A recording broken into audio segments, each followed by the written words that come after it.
თვითონ ზვიადგამსახურდიასაც კი თქვენ წარმოიდგინეთ, არ უნდოდა პრეზიდენტობა. ზვიადგამსახურდიამ პრეზიდენტობა შესთავაზა პირველ ნომრად სიაში ჩასმა აკაკი ბაქრაძეს, ნოდარ ნათაძეს და გამყრელიძეს, თამაზ გამყრელიძესაც შესთავაზა პირველ ნომრად. ეს ნიშნავდა იმას, რომ ისინი უნდა გამختارიყვნენ პრეზიდენტები.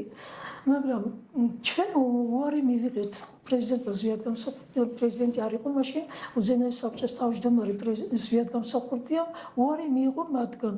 ცოტა დავიბენით, შემდგომ იყო მეორე შეთავაზება თვითონ აკაკი ბაქრაძისათვის, თვითონ ზვიადი ესტუმრა თავისი თანხლები პირები წყნეთში აკაკი ბაქრაძეს და უკვე მეორედ შესთავაზა პრეზიდენტობა.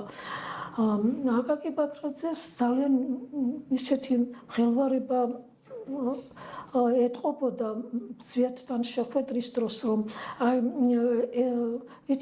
ჩვენ ვიგრძენით, რომ ის არ იყო თავისუფალი თავის პასუხებში და გაჩნდა ახალი აზრი და მძიმე